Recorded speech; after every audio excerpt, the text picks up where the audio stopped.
Hello everyone, नमस्कार। Welcome to get EGIS। Myself Satyavrat Upadhyay. दोस्तों, भारत और पाकिस्तान के बीच में जो रिसेंटली तनाव उत्पन्न हुआ है, उस तनाव के मद्देनज़र भारत ने पाकिस्तान के खिलाफ कुछ महत्वपूर्ण कदम उठाए हैं जो कि diplomatic and strategic point of view से काफ़ी मायने रखते हैं। ठीक है, चूँकि हम जानते हैं कि अभी पहलगाम में टेरर अटैक हुआ है, इसमें काफ़ी लोग मारे गए, लगभग 26 सिविलियंस मारे गए हैं और इसके खिलाफ जो है पूरे देश में बहुत आक्रोश है। ठीक है, सरकार में भी काफ़ी आक्रोश है, सरकार ने भी कुछ कदम उठाना स्टार्ट कर दिया है। इसमें से कि 5 ऐसे कदम हैं जो कि पाकिस्तान को परेशान करके रख दिया है। ठीक है, तो एक एक करके हम चर्चा करेंगे। पहला है suspension of Indus water treaty. दोस्तों, 1960 में इंडस वाटर ट्रीटी साइन हुआ था भारत और पाकिस्तान के बीच में। ठीक है, और इसकी मध्यस्थता वर्ल्ड बैंक ने किया था। ठीक है, उस समय भारत के तत्कालीन प्रधानमंत्री पंडित जवाहरलाल नेहरू भी थे और ये ट्रीटी काफ़ी सक्सेसफुली रन भी कर रहा था। ठीक है, बट अभी रिसेंटली जो टेरर अटैक हुआ पहलगाम में, उसके मद्देनज़र इस ट्रीटी को for a time being suspend कर दिया गया, ख़त्म नहीं किया गया है। ठीक है, आइए देखते हैं इस मैप के थ्रू कि इंडस वाटर ट्रीटी है क्या। देखिए, 1960 में Indus water treaty, India has full use of water from 3 eastern rivers, right, but must allow unrestricted flow of water from western rivers to Pakistan. देखो, इस मैप को अगर देखोगे ना, तो ये जो 3 नदियां हैं, रावी, ब्यास एंड सतलुज, ठीक है, इसका जो फुल कंट्रोल जो है इंडिया के हाथ में था। ठीक है, और ये जो वेस्टर्न पार्ट में जो है इंडस, झेलम, चिनाब, इंडस की ये सारी ट्रिब्यूटरीज हैं, झेलम और चिनाब, राइट, इसका कंट्रोल किसके हाथ में था? पाकिस्तान के हाथ में। ठीक है, अब इसमें जो बंटवारा था, शेयरिंग था, कि 20% जो है इंडिया इस चीज़ को यूज़ कर रहा था, 80% इसका यूज़ पाकिस्तान कर रहा था।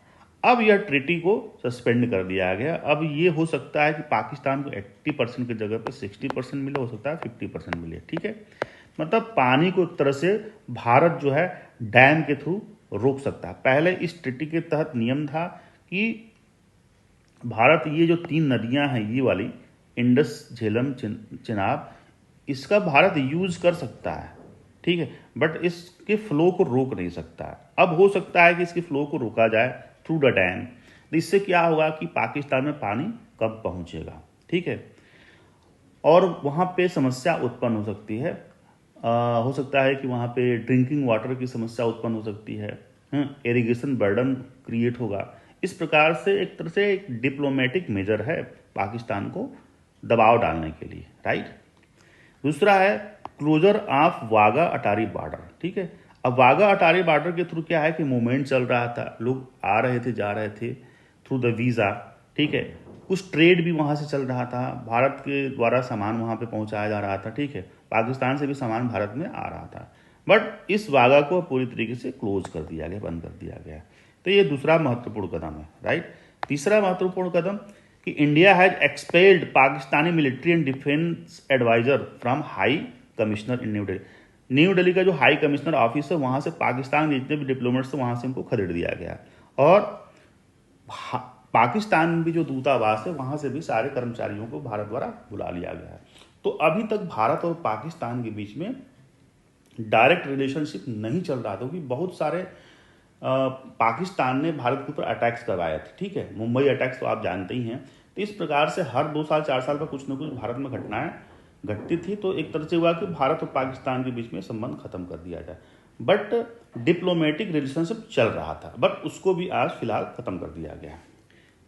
ठीक है, चौथा महत्वपूर्ण कदम है वीजा रिस्ट्रिक्शन। ठीक है, अब देखो, भारत और पाकिस्तान के बीच में एक स्पेशल वीजा होता है, सार्क वीजा। अब इसके थ्रू बहुत सारे एग्जाम्पशन छूट मिलता है इसकी स्कीम के तहत, कि जैसे वहाँ के क्रिकेटर्स हैं, कभी कोई भारत पाकिस्तान के बीच में मैच हुआ तो वहाँ के क्रिकेटर्स यहाँ आते थे। ठीक है, वहाँ के पत्रकार यहाँ आते थे।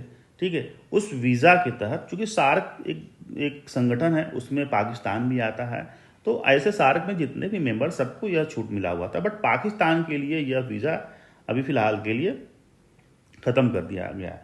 और भारत में जो भी पाकिस्तानी नागरिक हैं उनसे कहा गया कि 48 घंटे के अंदर यहाँ से छोड़ दो, तुम अपने देश में चले जाओ, right.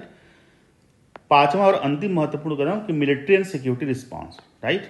India security forces have launched a comprehensive man hunt for the perpetrators. Intelligence agency have identified Saifullah Kasuri. देखो इस पूरे घटनाक्रम को देखा जाए, मतलब जो भी अटैक्स हुआ था, इसमें जो है एक व्यक्ति को पहचान की गई है जिसमें इसका नाम है सैफुल्ला कसूरी।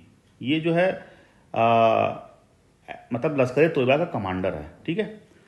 यही इस मतलब अटैक्स का मास्टरमाइंड है। तो इस तरह से मतलब कि जो उसमें 4-5 लोग थे शामिल उस अटैक्स में, तो उनको पहचानने की कोशिश की जा रही है। स्केच बनवा करके पूरी सघन तलाशी अभियान चल रहा है और उनको दबोचने का काम किया जा रहा है ताकि उनको वहीं पे मार गिराया जाए, ठीक है। मतलब ये लोग पाकिस्तान में न जा पाएँ। और सिक्योरिटी पूरी तरीके से अलर्ट है, बीएसएफ पूरी तरीके से अलर्ट है, ठीक है। आर्मी पूरी तरीके से अलर्ट है, कुछ भी हो सकता है क्योंकि देश में बहुत बड़ा रोष है, राइट। अगला देखते हैं कि इंटरनेशनल रिएक्शंस क्या आ रहे हैं, ठीक है। देखो अब जाहिर सी बात है कि काफ़ी बड़ा घटना है, तो इसमें जो है कोई भी देश जो है भारत के पक्ष में ही रहेगा, ठीक है।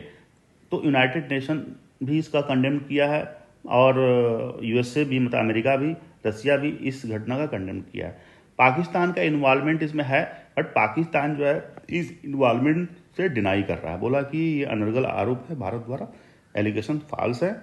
और आज से जब से भारत में कुछ भी अटैक्स हुआ है और इसमें पाकिस्तान की इन्वॉल्वमेंट हुआ है, तो पाकिस्तान साफ साफ इसमें इस घटना मतलब कोई भी चीज़ से इनकार किया है।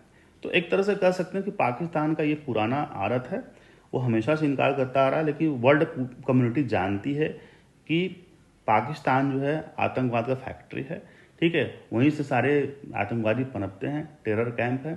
तो कहने से कुछ नहीं होता है, अभी जो है बहुत बड़े बड़े एक्शन लिए जाएंगे पाकिस्तान के खिलाफ। हो सकता है कि कुछ बड़ा आपको देखने को मिले। आज के लिए इतना ही, थैंक